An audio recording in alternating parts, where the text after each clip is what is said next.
So the first book I'm about to mention, I'm pretty sure you hear in every book video when it comes to finance or entrepreneurship. And it's a pretty good reason for it. This book literally changes your mindset and literally gives you the paradigm shift that you need to get out of the rat race. Now, there's nothing wrong with working a 9 to 5. If you work a 9 to 5, that's 100% cool. But there's a big problem if you're stuck in the rat race and you can't get out and you don't know how to get out.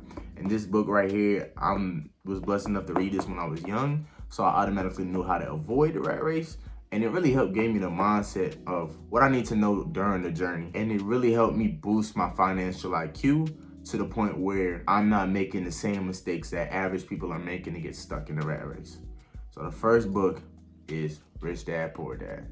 So what Rich Dad, Poor Dad really is, if I had to summarize it in one sentence, is it's a book teaching you about financial IQ that they really don't teach in school. I have read this book about 3 times over. Every time or every 6 months, I would reread it, simply to like memorize the key points in the book. So in this book, Robert has 2 fathers. One who he presumes as his rich dad, which really isn't his dad, it's just his friend's dad. And the second who is his real dad, which he presumes as his poor dad. Now, they both have 2 different mindsets, they both have 2 different philosophies, and they both ended with 2 different results. So the poor dad, he was big on learning through the educational system.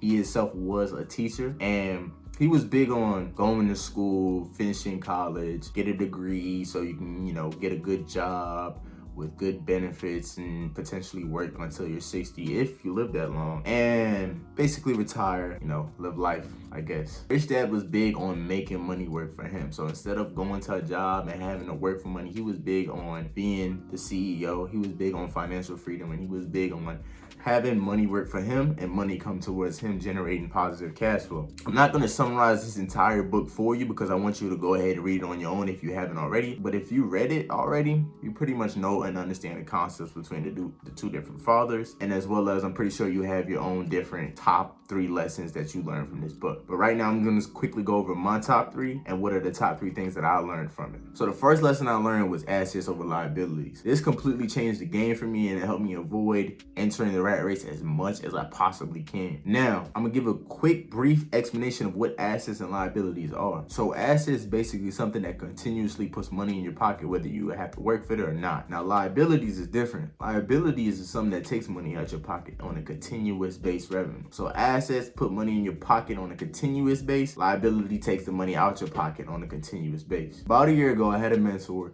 and we was kind of going over the ideas a little bit and discussing the second chapter in the book, going over assets and liabilities.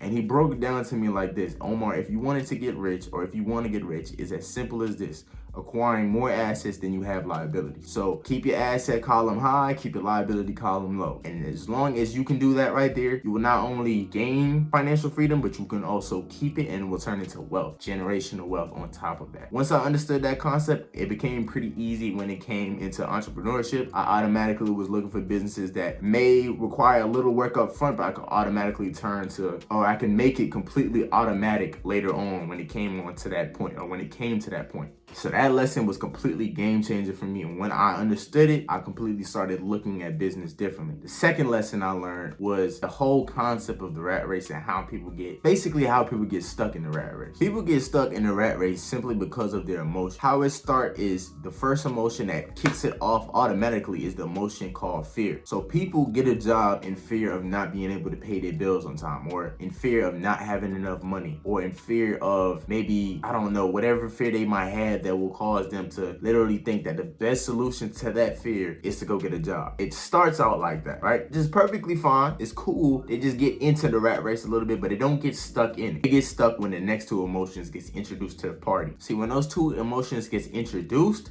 greed and desire, they get stuck in the rat race because, of course, they just went from making, maybe they went from making a little bit more money, because I wouldn't see the point of you switching from a job to another job to make less money. But anyway, their income has increased. So they can now think, okay, cool, I'm making a lot of money now. I can go forward, or I can go get that new toy that I want, whether it be, a Mercedes-Benz or a BMW, whatever it is. They go get something that literally keeps them tied and stuck to their job to where they can't pay that thing unless they are working. Once that happens and that factor of desire kicks in, and they go through and not think with their head and think with their emotions, they get locked in and it's pretty much over for them. Robert says the key to avoiding the rat race is to simply think with your head and not your emotions. Once you start thinking with your emotions, it's very, very, very hard to make the right decision and think logically. But when you start asking the questions, is this a long-term solution to the current problem that I'm facing? You will start to begin to give your mind a little space from that emotion and begin to think. And the third and final lesson that I learned is that the rich do not work for money, they have money work for them. Once you work for money, you are automatically a slave to it. But the rich, on the other hand, they find ways and ideas to have money work for them. What that basically means is they find ways they can have their money make more money. They look for ways where they can have their money, or they can spend their money to make more money coming in. Whether that be investing into a business or starting a business, having a low startup cost, and eventually scaling it up to the point where they can have somebody else run it, and it's just an automatic cash flow coming in from that business. Those were the top 3 lessons that I learned from Rich Dad Poor Dad, one of the greatest finance books I could ever recommend to anybody. That being said, peace and love.